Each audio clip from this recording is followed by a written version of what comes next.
Bonjour à toutes et tous et bienvenue dans cette capsule vidéo. Si vous voyez cette capsule, c'est que vous avez participé à notre étude sur les représentations et pratiques des professionnels en lien avec leur établissement. Donc je souhaitais commencer par vous remercier d'avoir pris le temps de participer. Dans cette vidéo, nous allons détailler ensemble le concept de pratique orientée établissement et je vous souhaite donc un bon visionnage. Donc je vais commencer par me présenter brièvement. Je m'appelle Simon Félix, je suis psychologue clinicien spécialisé en neuropsychologie de formation. Et je réalise une thèse à l'Université de Bordeaux sous la direction de la professeure Antoinette Proto. Dans le cadre de ma thèse, j'ai créé et je coordonne un programme de recherche qui s'appelle RECOR, au sein duquel nous produisons des connaissances scientifiques en France sur les sujets du rétablissement personnel et des pratiques orientées rétablissement. Plus précisément, l'objectif de ce programme RECOR, c'est de favoriser l'implémentation d'une approche centrée sur le rétablissement dans le paysage psychiatrique français. Je vous mets ici mon adresse mail, donc n'hésitez surtout pas à me contacter si notre travail vous intéresse. Et je vous mets également les liens de mes différents réseaux professionnels. Alors je voulais commencer par faire une petite introduction sur ce concept de rétablissement des troubles psychiques. Aujourd'hui, les données scientifiques, elles sont très claires. Contrairement aux croyances pessimistes qui peuvent encore exister, non seulement il est possible, mais il est aussi fréquent de se rétablir d'un trouble psychique comme la schizophrénie par exemple. En revanche, ce que j'ai pu constater dans mon travail et au fil de mes lectures, c'est que la manière dont on définit le rétablissement, c'est-à-dire les critères pour dire si une personne est rétablie ou non, a beaucoup évolué au cours des, disons, à peu près 70 dernières années. On est passé d'une conceptualisation médicale du rétablissement, c'est-à-dire le rétablissement comme la rémission des symptômes, le retour à un bon fonctionnement psychosocial, à une définition dite personnelle du rétablissement. Cette définition personnelle, elle est plus subjective et elle émerge du militantisme des personnes concernées elles-mêmes. Alors à quoi est-ce que ça correspond, cette notion de rétablissement personnel? Je vous ai mis ici la définition la plus connue, celle de William Anthony, qui disait donc que le rétablissement est un processus par lequel les personnes vont pouvoir vivre une vie satisfaisante, pleine d'espoir, citoyenne et épanouie, même avec les limitations causées par le trouble. Le rétablissement implique de développer un nouveau sens et but dans sa vie en dépassant les effets catastrophiques de la maladie mentale. Un point majeur de cette définition, c'est justement de s'extraire de ces critères objectifs, médicaux et fonctionnels du rétablissement pour mettre l'accent sur le point de vue de la personne elle-même. Aujourd'hui, l'OMS, elle préconise de transformer les systèmes de santé pour accompagner en priorité au rétablissement personnel. Cette idée, elle se fait également une place en France petit à petit, avec notamment en 2017 l'inscription du rétablissement comme un objectif des accompagnements en santé mentale dans le projet territorial de santé mentale. Alors si vous souhaitez en lire un peu plus sur le sujet, je vous ai mis des recommandations. Et donc je vous laisse scanner les QR codes pour accéder aux documents. Ils sont pour la plupart en anglais puisque ce sont des documents internationaux, mais vous avez un guide qui a été fait par la Commission de santé mentale du Canada au milieu, qui lui est en français, donc plutôt accessible. Alors qu'est-ce qu'on entend par pratique orientée rétablissement? Eh bien, je vous propose justement de s'attarder sur la définition qui est donnée dans un des meilleurs documents internationaux sur la question, qui nous dit les pratiques orientées rétablissement renvoient à l'application d'un ensemble de principes et de valeurs qui soutiennent les personnes à reconnaître et à prendre la responsabilité de leur rétablissement et bien-être et à définir leurs objectifs, souhaits et aspirations. Alors, je voulais quand même essayer de vous présenter une forme de synthèse de quels sont justement ces principes et ces valeurs des pratiques orientées rétablissement. Donc ici, ce que je vais vous présenter, c'est le résultat d'un travail scientifique de collègues anglais, Le Boutier et collaborateurs, qui ont fait ce qu'on appelle une revue de littérature, c'est-à-dire qu'ils sont allés regarder dans tous les documents de l'époque qui parlaient de pratiques orientées rétablissement, et ils ont essayé de trouver des thèmes communs à ces documents. Et donc, ils ont dégagé quatre grands thèmes de principes et de valeurs des pratiques orientées rétablissement, que je vais vous détailler dans les prochaines diapositives. Alors, un premier résultat de ce travail de revue de littérature, c'est que les pratiques orientées rétablissement, par définition, elles doivent viser en priorité à soutenir le rétablissement personnel des usagers, c'est-à-dire tel que perçu par les personnes elles-mêmes. Selon la littérature internationale, ça nécessite donc de promouvoir l'individualité et l'autonomie des personnes qu'on accompagne, autonomie au sens de prendre des décisions pour elles-mêmes et leur propre santé. L'accent, il est donc mis sur le fait de privilégier les besoins et les préférences individuelles des personnes, et pour ça, il faut laisser la personne faire des choix libres et éclairés, c'est-à-dire en ayant toutes les informations pour pouvoir faire le choix qui leur convient le mieux, pour pouvoir peser le pour et le contre. Parmi les valeurs clés de la démarche des pratico-volontaires établissements, il y a également le fait d'avoir une approche dite holistique, c'est-à-dire de prendre en compte et accompagner la personne dans toutes les sphères de sa vie. Les pratico-volontaires établissements, elles se basent également sur les forces préexistantes ou à développer de la personne. Enfin, les professionnels, ils doivent être en mesure d'accompagner la personne à accéder à du soutien par les pairs. Alors, quels outils peuvent être utiles dans ces objectifs? Je ne vais pas évidemment pouvoir vous faire une liste exhaustive, mais je peux détailler certaines choses. Déjà, un premier point, c'est que les professionnels, ils peuvent utiliser des questionnaires de rétablissement personnel, soit comme des supports d'entretien, ou éventuellement comme des indicateurs de la progression des personnes dans leur parcours de rétablissement. Donc à ce titre, par exemple, à l'Université de Bordeaux, avec des collègues, on a adapté un questionnaire qui s'appelle le questionnaire sur le processus de rétablissement. Et donc n'hésitez pas à me faire un mail si vous voulez que je puisse vous l'envoyer. Alors pour s'aider à avoir une approche holistique, il existe par exemple une méthode qui s'appelle la méthode GMAP, qui a également été développée à l'Université de Bordeaux, et qui permet de questionner les personnes dans toutes les sphères de leur vie, et donc ainsi faire émerger des besoins d'accompagnement individualisés. Et enfin, concernant le fait de pouvoir faire des choix libres et éclairés, il existe un certain nombre de travaux scientifiques sur ce qu'on appelle la prise de décision partagée, c'est-à-dire comment éviter de prendre en tant que clinicien des décisions à la place des personnes. Une application de ça, c'est les directives anticipées, qui permettent de recueillir à l'avance les souhaits et les préférences des personnes, en cas d'hospitalisation par exemple, ou en cas d'incapacité à prendre des décisions pour soi. Alors, un deuxième point majeur des pratiques orientées établissement, c'est de pouvoir promouvoir en tant que professionnel la citoyenneté des personnes, c'est-à-dire accompagner les personnes à exercer pleinement leurs droits et leurs différents rôles sociaux. Ça passe notamment par le fait de ne pas essentialiser les gens, c'est-à-dire ne pas les réduire à leurs diagnostics, à leurs difficultés, mais plutôt être attentif à essayer de voir les personnes qu'il y a derrière ces étiquettes. Et puis surtout, faire ressentir aux personnes que l'on voit et qu'on respecte leur individualité. Ça veut dire aussi lutter contre la stigmatisation des troubles psychiques. Les personnes concernées, elles attendent de nous, en particulier, en tant que professionnels de santé, que nous respections leurs droits fondamentaux, et puis aussi qu'on puisse les accompagner à connaître et à comprendre ces droits. Enfin, il faut pouvoir accompagner les personnes à exercer les rôles sociaux de leur choix, à s'épanouir dans la communauté de leur choix. Et ça passe par le fait notamment de privilégier des activités qui ont du sens pour les personnes. En particulier parce que ça participe à renforcer ce sentiment d'autodétermination, d'autonomie dont on parlait juste avant. Pour ce qui est de la lutte contre la stigmatisation, bah, c'est vrai qu'aujourd'hui, on a de plus en plus d'acteurs qui se mobilisent sur le territoire français, mais on voit que dans les médias notamment, il y a beaucoup de croyances erronées qui continuent d'être véhiculées. Et donc je ne peux que vous renvoyer vers les travaux doctoraux de mon collègue Kevin Marc Valéry, qui a développé une intervention qui s'appelle Stigma Pro, qui vise à réduire la stigmatisation qui peut subsister et exister dans les pratiques des professionnels de santé mentale.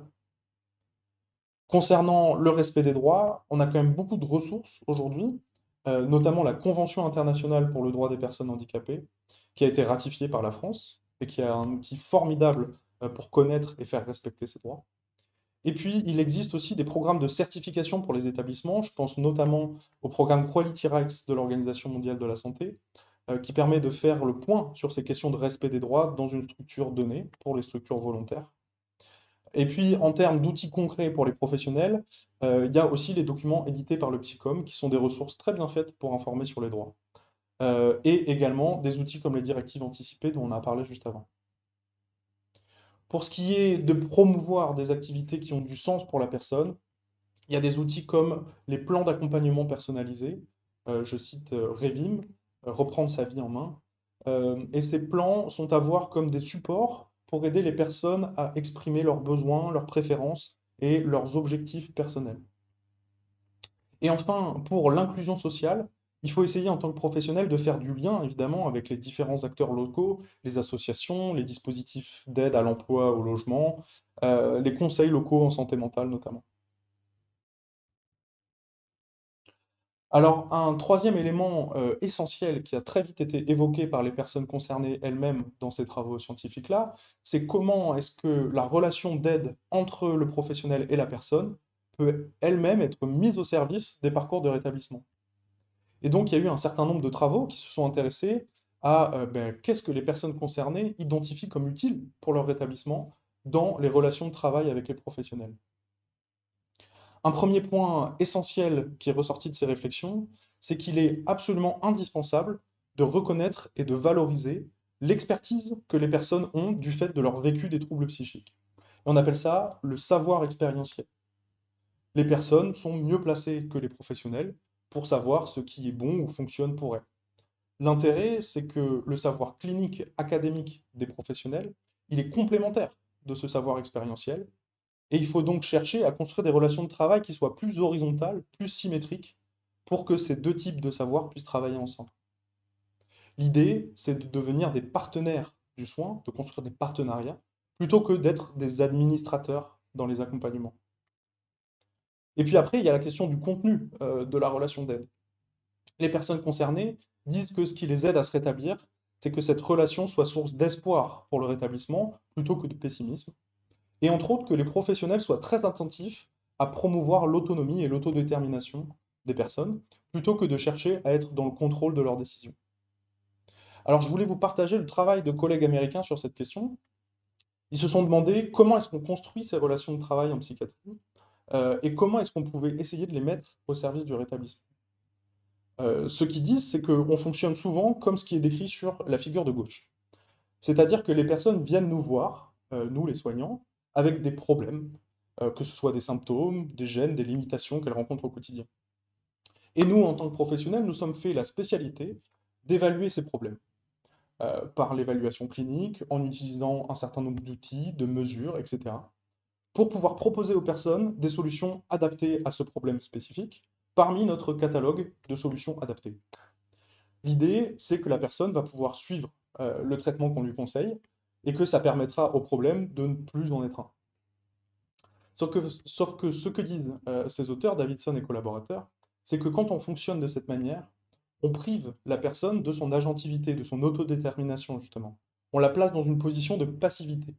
Pourquoi? Ben parce qu'on va l'évaluer de l'extérieur, et puis ensuite on va faire appel à notre expertise clinique qui est peu accessible pour les personnes, pour proposer au mieux plusieurs options parmi ce catalogue dont finalement elle n'a même pas idée, pour qu'ensuite lui demander de suivre de manière observante, on pourrait même dire obéissante, le traitement qu'elle aura dans le meilleur des cas choisi.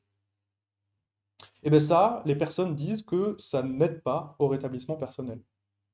Alors les auteurs ont essayé de réfléchir, de proposer une manière un peu différente de penser nos relations de travail. Ils proposent de ne pas partir des problèmes avec lesquels les personnes viennent nous voir, mais plutôt de partir des désirs et des objectifs des personnes, quels qu'ils soient. Donc en tant que professionnel, accompagner la personne à identifier et exprimer ses besoins, ses désirs et objectifs, et l'accompagner à leur réalisation. Et en faisant ça, la personne sera probablement confrontée à des obstacles pour réaliser ses objectifs, et il faudra donc qu'elle puisse identifier ces obstacles. Et nous, en tant que professionnels, c'est là qu'on intervient, c'est pour l'aider à identifier ces obstacles. Et là et seulement là, peut-être, pouvoir proposer des interventions thérapeutiques spécifiquement dédiées à surmonter ces obstacles au projet de la personne. Mais il faut aussi besoin pouvoir accompagner la personne à mettre en place des solutions extérieures pour contourner ces obstacles. Ça peut être des aides matérielles, des aides humaines, ou peut-être accompagner la personne tout simplement à trouver une autre manière d'arriver à ses fins. Ce cadre de pensée différent, il favoriserait plutôt un partenariat entre le professionnel et la personne, qui laisserait la place au savoir expérientiel et au fait de prendre des décisions pour soi-même, tout en permettant à la personne de poursuivre un objectif qui a du sens pour elle. Et enfin, pour terminer, eh ben, c'est bien beau d'attendre des professionnels d'avoir les meilleures pratiques, mais évidemment, les organisations, les institutions, elles ont un rôle majeur pour favoriser les pratiques orientées rétablissement. L'environnement de travail, il peut faciliter ou bien être un obstacle pour les professionnels dans le soutien au rétablissement. Dans leur modèle, Le Boutier et collaborateurs, ils identifient plusieurs points sur lesquels les organisations elles peuvent travailler. Le premier, c'est le fait de s'engager ouvertement vers des pratiques orientées rétablissement, c'est-à-dire avoir une vision, une politique commune dans ce sens-là, et puis afficher surtout cette vision et cette politique. Ça veut dire également planifier sa force de travail dans cet objectif, c'est-à-dire recruter des personnes non pas sur la seule base de leurs compétences métiers, mais aussi sur la base de leur connaissance et de leur adhésion à toutes ces valeurs de l'approche centrée sur le rétablissement, et puis les compétences spécifiques qu'elles nécessitent. Un point majeur qui revient aussi, c'est de faire en sorte que les indicateurs de fonctionnement de l'organisation ils puissent refléter cet engagement. C'est-à-dire qu'il faut pouvoir s'assurer que ce qu'on fait en tant que professionnel a un effet positif sur le rétablissement personnel des usagers. Et c'est vrai que dans beaucoup d'organisations, il n'existe pas vraiment de moyen de rendre compte de cette activité-là dans la manière dont le travail il est évalué, par exemple. En revanche, on manque de données scientifiques sur cette question de l'engagement organisationnel, donc j'ai assez peu d'outils concrets à recommander. Néanmoins, j'ai quand même pensé à deux, trois éléments qui reviennent dans la littérature. Le premier point important, c'est que l'engagement de l'organisation vers des pratiques orientées rétablissement doit être explicite. Par exemple, ça peut passer par le fait d'inscrire le rétablissement personnel comme un objectif prioritaire dans le projet de service ou dans les documents qu'on met à disposition des usagers. Mais ça nécessite aussi de faciliter la tâche aux professionnels en leur offrant un cadre propice à ce type de pratique. Par exemple, en leur donnant accès aux ressources dont ils ont besoin pour accompagner les gens à se rétablir, ressources matérielles, financières, accès à des formations, etc.